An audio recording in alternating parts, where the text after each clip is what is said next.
Well, the Canon 6D Mark II and Rebel SL2 just dropped, and this is basically everything you should know about them. So as of last week, two of Canon's camera lineups were updated. The $1,999 6D Mark II is a follow-up to the 2012's Canon 6D, a slightly cheaper and slightly less capable full-frame sibling to Canon's popular 5D series. It's been a long wait, but judging from the specs, that wait might be worth it when the 6D Mark II goes on sale later in July. It has a new 26.2 megapixel CMOS sensor and uses some of the company's most advanced internals like DIGIC7 image processor. The high end of the native ISO range gets bumped up to 40,000 from the previous 32,000. Portrait photographers will love the shallow depth of field that the EOS 6D Mark II's full-frame sensor delivers and its ability to capture momentary expressions at 6.5 frames per second. When shooting landscapes, the camera's 26.2 megapixel sensor captures images packed with detail and dynamic range, or images that exude lifelike depth and clarity as stated by Canon itself. Advanced autofocus uses 45 cross-type points to focus with pinpoint accuracy, even in conditions as dark as moonlight. It shows at a relatively fast pace of 6.5 frames per second, but there's a short runway there. The maximum burst is 21 frames for RAW photos and 150 for JPEG files. Canon's made the 3-inch LCD on the back a touchscreen, and the panel swivels out to the side now too, but the 6D Mark II is also weather resistant, on par with the ceiling found on the most expensive 5D Mark IV, according to Canon. Inside you'll find Wi-Fi, NFC, Bluetooth and GPS radios, and Canon's done all this with only adding a few grams to the original weight of the 6D. In other words, it's a fully modern digital SLR camera.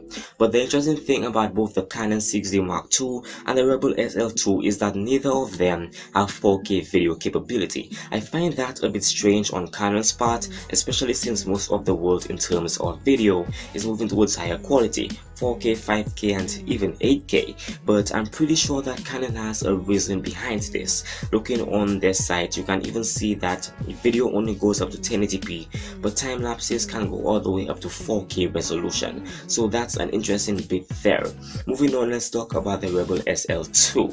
The $549 Rebel SL2 is also a substantial improvement to a popular Canon camera that was announced years ago. It has a 24.2 megapixel CMOS sensor, and it also uses DIGIC7 and dual pixel AF. The SL2 gains a swivel touchscreen as well as Wi-Fi, NFC and Bluetooth.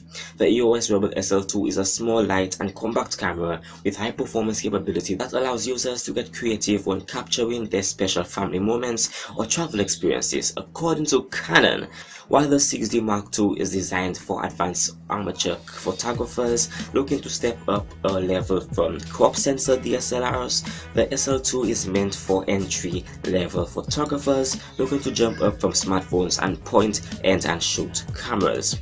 Inside the SL2 is a 24.2 megapixel APS-C CMOS sensor with an ISO range of 100 to 25,600 and a dual pixel CMOS AF for focusing during full HD 60p video and live view stills.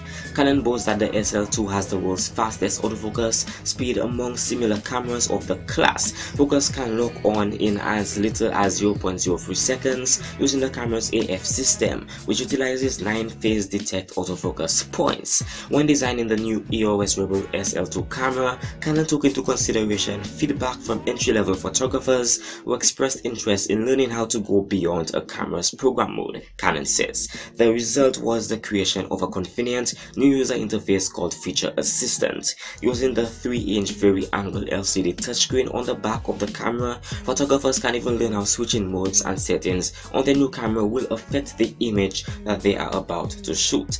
And speaking from my personal perspective, I would recommend that a beginner gets a Rebel SL2 camera, not only because of the specs but also because of the price tag. The price isn't that high over anyone's head that they will be completely broke if they get one, and nowadays it's hard to find a good camera for a low price. While the price of the SL2 may not necessarily be low, it's still a great deal if you ask me.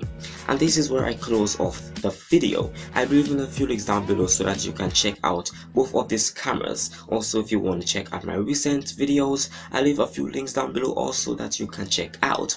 If you enjoyed the video, learned anything new, or want more, feel free to subscribe, comment below, and leave a like down below so I know you enjoyed the video. Thanks for watching, and as always, I will be seeing you in the next video.